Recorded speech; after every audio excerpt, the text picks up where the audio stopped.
Assalamualaikum warahmatullahi wabarakatuh. Halo adik-adik semua, berjumpa lagi dengan Kak Firda di sini. Pada video pembelajaran minggu lalu, kita membahas seputar Microsoft Word. Nah, pada kesempatan kali ini, kita akan membahas Microsoft Excel. Oke, kita langsung lanjut aja ke praktiknya ya. Di sini kita akan mempelajari fungsi-fungsi yang terdapat pada Microsoft Excel. Fungsi yang pertama ada fungsi sum.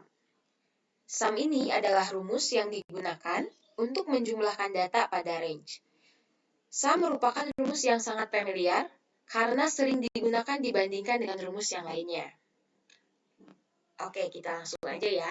Penulisannya diawali dengan sama dengan, lalu ketikkan sum, kurung buka, kita blok nilainya, lalu enter. Nah, sekarang kita sudah mendapatkan nih total dari keseluruhan nilainya, yaitu 851. Fungsi yang kedua, count. Count digunakan untuk menghitung banyaknya data. Mirip dengan sum yang tadi, cuman bedanya adalah sum untuk menjumlahkan data, sedangkan count di sini adalah untuk menghitung banyaknya data. Sekarang kita coba untuk menghitung banyaknya siswa ya. Sama dengan count. Kita blok yang mana saja, mau nis, mau nama, mau nilai yang diblok sama saja, lalu kita tekan enter. Nah, banyaknya siswa adalah 10.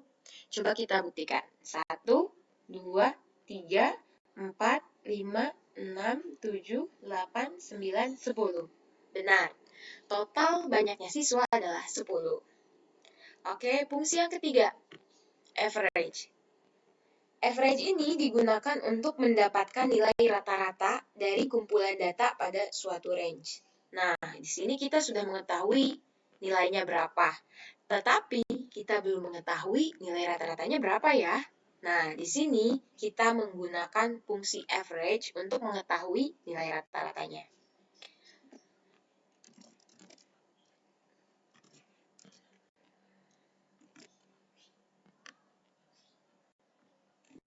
Nah, nilai rata-ratanya adalah 85,1. Fungsi yang keempat, if.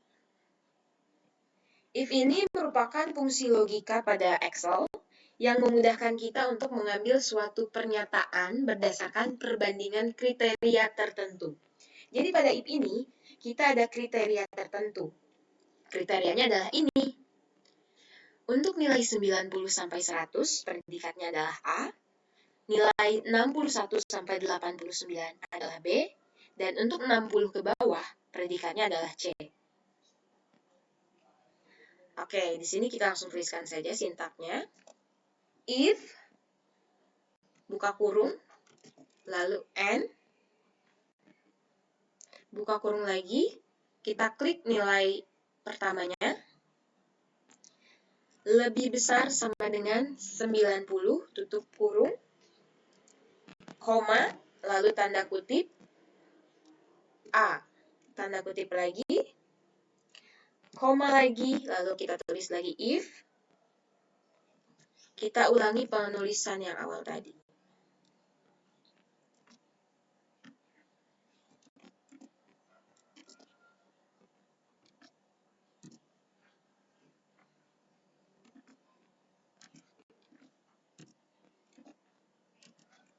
Nah, penulisannya seperti ini. If N E3 lebih besar sama dengan 90, A.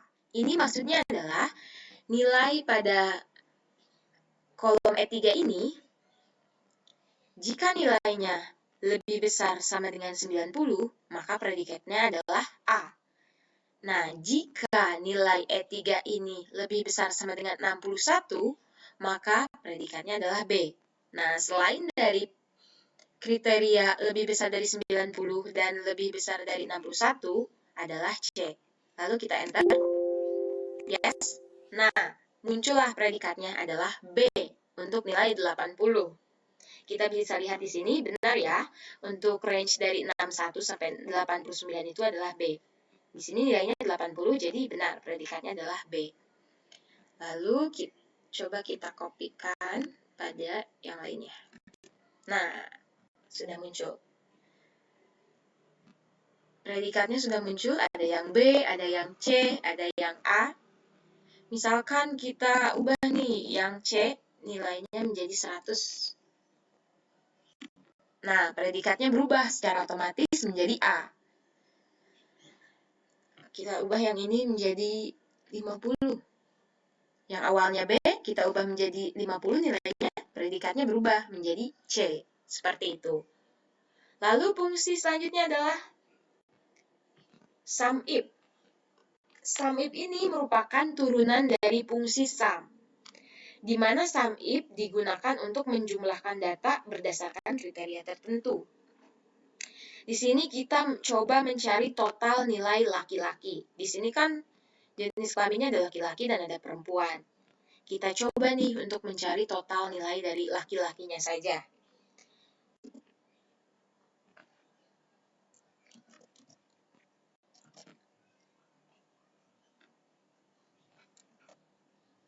Kita blok jenis kelaminnya ini semuanya.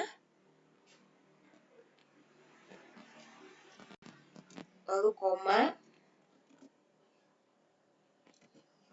L, koma lagi. Sekarang kita blok bagian nilai. Enter. Nah, total dari nilai laki-laki adalah 557. Penulisannya ini sum if, lalu kita blok jenis kelaminnya, karena kita mencari total berdasarkan jenis kelamin. Lalu kita memasukkan kriteria yang kita inginkan, yaitu L. L di sini adalah laki-laki, karena kita mencari nilai yang laki-lakinya saja. Kalau kalian menuliskannya laki-laki seperti ini, berarti pada penulisan rumus kalian harus menulisannya tidak L, tapi laki-laki. Pokoknya sesuai dengan penulisan kalian di sini. Seperti itu. Jadi, tadi totalnya sudah kita tahu ada 557 untuk total nilai laki-laki. Nah, untuk total nilai perempuannya berapa nih? Kita coba lagi dengan rumus yang tadi. Sum if.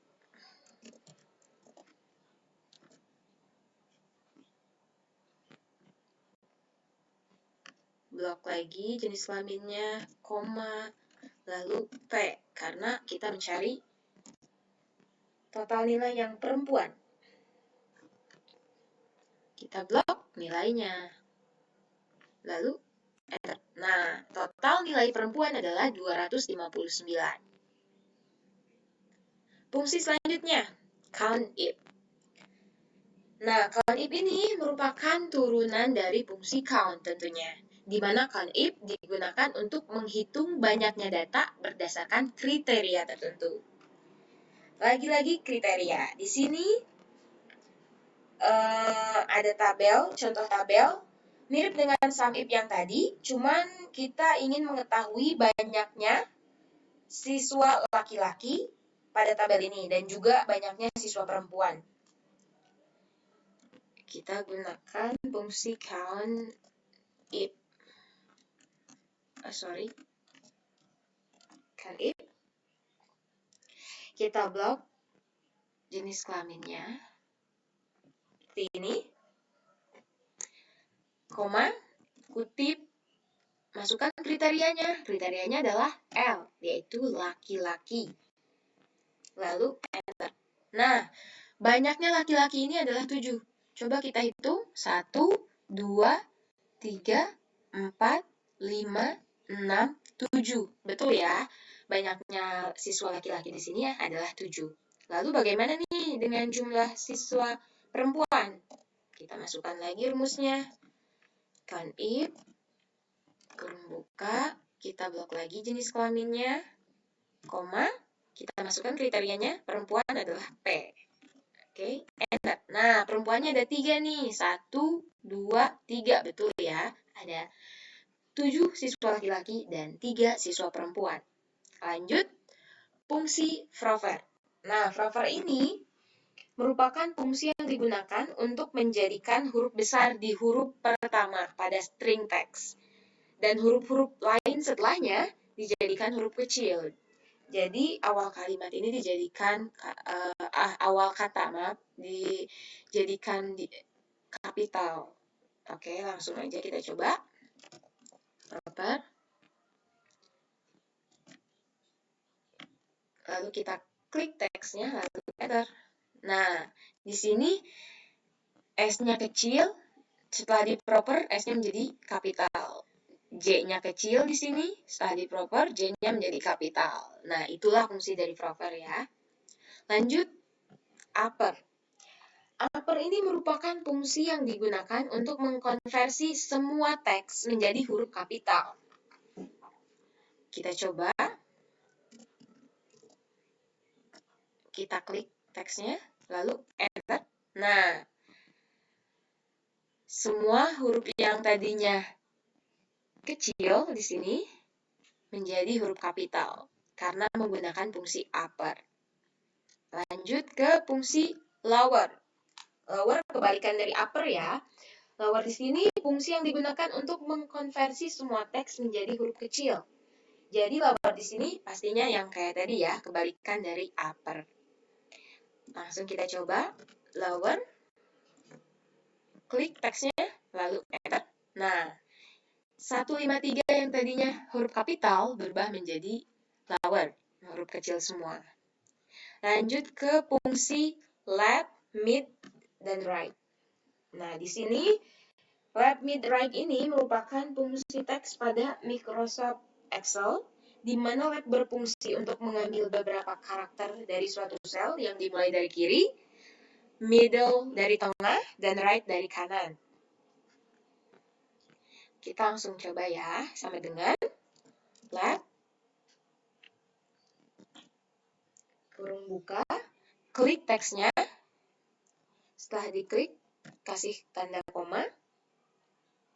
Nah, lalu ini ada 6 karakter. Jadi, kita masukkan nih, mau berapa karakter yang kita inginkan, yang kita ambil. Misalkan di sini, kita ngambil 3 karakter.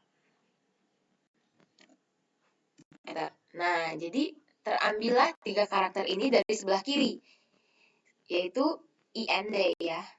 Oke, yang sekarang kita coba yang middle, tengah ya. Sama seperti tadi, klik teksnya, koma. Nah, bedanya pada middle ini, kita harus menghitung dimulai dari mana. Misalkan di sini kita ingin mengambil kata diawali huruf N. Nah, huruf N ini kita hitung 1, 2, 3, 4, 5.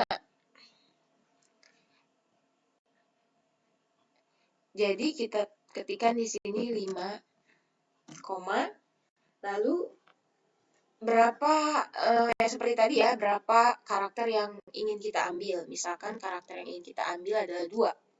Enter. Nah, jadi naiknya saja dimulai dari N, karena kita menginginkan 2 karakter, jadi NE saja yang dimasukkan. Benar ya, tadi N itu dimulai dari 5. Lalu yang right,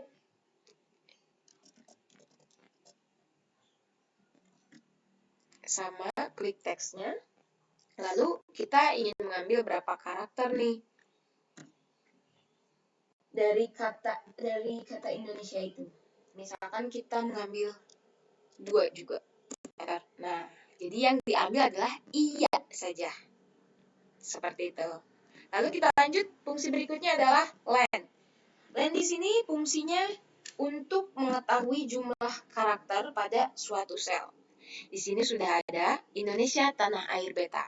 Kita ingin tahu nih jumlah karakter pada Indonesia tanah air beta itu berapa sih? Nah, kita masukkan fungsi len. Kita klik teksnya lalu enter. Nah, ternyata dari Indonesia tanah air beta itu berjumlah 24 karakter. Oke, lanjut ke concatenate. Nah, concatenate ini digunakan untuk menggabungkan kata. Di sini sudah ada terdapat teks 1, teks 2, dan teks 3. kita ingin menggabungkan nih dari 3 kata itu menjadi satu kalimat. Caranya sama dengan concatenate, kurung buka. Lalu kita klik nih teks mana yang ingin didahulukan. Kita susun ya, aku pertama, lalu koma, yang kedua murid, koma, yang ketiga berprestasi, lalu enter. Nah, jadi tersusun ya kalimatnya, aku murid berprestasi. Jadi sudah bisa tergabung ya kata-katanya, tapi di sini tidak ada spasi nih. Bagaimana cara menambahkan spasinya? Nah, caranya adalah sintaks yang tadi ini kita tambahkan tanda kutip. Tanda kutip, spasi, tanda kutip. Lalu kasih koma lagi. Di sini juga sama, tanda kutip, spasi, tanda kutip, kasih koma lagi. Lalu enter. Nah, jadi terdapat spasi di antara kalimat ini ya, tuh. Jadi sudah rapi, sudah tergabung, sudah terdapat spasi. Aku murid berprestasi. Sudah komplit ya. Lalu di sini ada fungsi di sini. Kita ada fungsi round ya. Fungsi round ini digunakan untuk membulatkan angka ke jumlah digit yang ditentukan. Di sini udah di round ya. Ini ada totalnya ada 98,05. Ini round up. Kita round up menjadi 99. Nah, round up ini adalah untuk membulatkan satu tingkat lebih atas dari nilai awalnya. Kalau misalkan rundown, berarti dia satu tingkat lebih rendah dari nilai awalnya. Enter. Tuh. Jadi kalau rundown hasilnya 98 setelah dibulatkan dari 95,05. Tetapi kalau run up yang tadi kita lihat satu tingkat di atasnya. Nah, menjadi 99 dari 98,05. Ya, sekian video pembelajaran pada kesempatan kali ini. Mudah-mudahan video ini membantu kalian dalam mempelajari Microsoft Excel, khususnya pada fungsi-fungsi yang terdapat di dalamnya. Semoga ini memudahkan kalian. Jadi kalian tidak perlu hitung secara manual lagi, ataupun mencari nilai rata-rata dengan menjumlahkan sendiri menggunakan kalkulator. Tidak perlu ya, adik-adik semua. Kita tinggal menggunakan fungsi-fungsi yang terdapat pada Microsoft Excel, karena itu memudahkan kita. Oke, sekian dari saya. Terima kasih atas perhatiannya. Wabillahi taufiq wal hidayah. Wassalamualaikum warahmatullahi wabarakatuh.